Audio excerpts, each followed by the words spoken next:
नवंबर 1885 की एक ठंडी शाम अटलांटा के एक लाल ईंटों के मकान के दरवाजे पर दस्तक होती है। यह मकान एक पूर्व कॉन्फेडरेट सैनिक और मशहूर रसायनज्ञ डॉक्टर जॉन पेम्बर्टन का है। आइए अंदर पधारिए।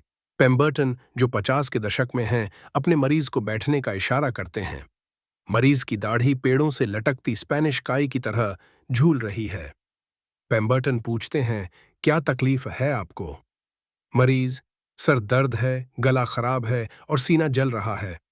पेम्बर्टन, शायद आम थकान हो। मरीज, हो सकता है, लेकिन शरीर बहुत कमजोर लग रहा है। कहीं दिल या जिगर की बीमारी तो नहीं? पेम्बर्टन मुस्कुराकर कहते हैं, संभव है, लेकिन चिंता मत कीजिए, मेरे पास इसका इलाज है। ये है फ्रेंच वाइन कोका।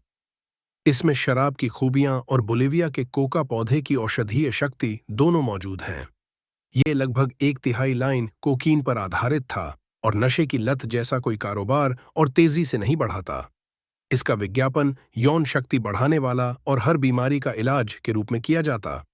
लोग इसे दिल की बीमारी, डिप्रेशन, थकान, सबका इलाज मानते। पेम्बर्टन रोजाना सैकड़ों बोतलें बेचते। लेकिन उस दिन मरीज अखबार का हवाला देकर कहता है, डॉक्टर, अटलांटा में शराब पर पाबंदी लगने वाली है। ये सुनकर पेम्बर्टन परेशान हो जाते हैं। वो जानते हैं कि धार्मिक महिलाओं की मुहिम पूरा दक्षिण ड्राई बना रही है। असली समस्या कोकीन नहीं, बल्कि शराब है।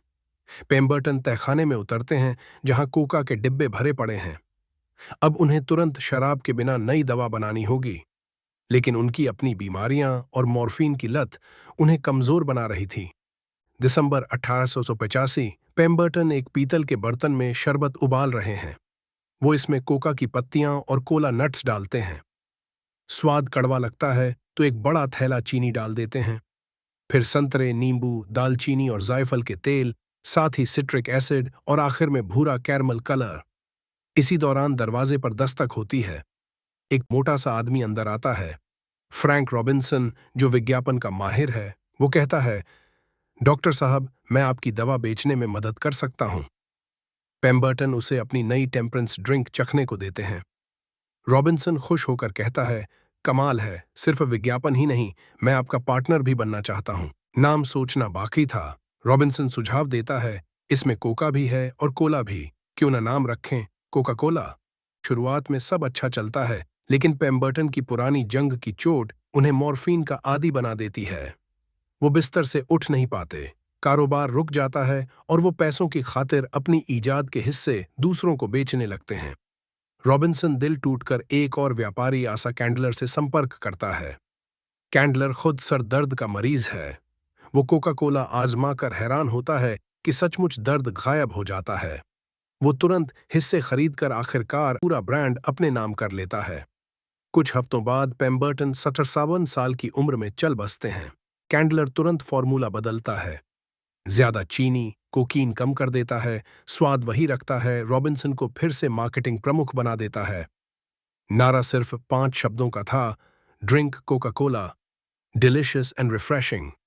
कैंडलर ने मुफ्त कूपन बांटे, जिससे लाखों लोगों ने पहली बार कोका कोला पिया और उसके आदी हो गए। मगर एक समस्या रही, कोका कोला अब भी कोकीन ड्रिंक के नाम से मशहूर था। आखिरकार 1903 में कैंडलर ने कोकीन निकाल देने का आदेश दे दिया। पेप्सी का उदय, नॉर्थ कैरोलिना का एक रसायनज्ञ कैलब ब्रैडहम अपने सोडा फाउंटेन पर नया पेय बनाता है। वो कहता है, ये सर दर्द और बदहजमी दोनों का इलाज है और बिल्कुल नशा करने वाला नहीं। लोग इसे पहले ब्रैड्स ड्रिंक कहते हैं, लेकिन जल्द ही वो इसका नाम रख देता है पेप्सी कोला। ब्रैडहम बोतलिंग मशीनों की नई तकनीक अपनाता है और पेप्सी बोतलों में बेचना शुरू करता है। जल्द ही वो करोड़पति बन जाता है। कोका कोला बनाम पेप्सी। उस समय कोका कोला के मालिक कैंडलर मानते हैं कि बोतलों का कोई भविष्य नहीं, लेकिन एक समझौते के नतीजे में कंपनी आखिरकार देश भर में बोतलिंग नेटवर्क बना लेती है। फिर आता है 1920 का चीनी संकट। दाम बढ़ते हैं, दोनों कंपनियां हजारों टन चीनी खरीद लेती हैं। फिर अचानक दाम गिर जाते हैं। पेप्सी दिवालिया हो जाती है, लेकिन कोका कोला अपने गुप्त फॉर्मूले को जमानत रखकर कर्ज लेती है और बच निकलती है। 1920 के दशक के अंत तक कोका कोला अमेरिका में हर घर की पहचान बन जाती है। ऐसा लगता है कि कोई भी उसके तख्त को हिला नहीं सकता। लेकिन फिर एक हैरान कर देने वाली बात होती है, पेप्सी कोला फिर जिंदा हो जाती है।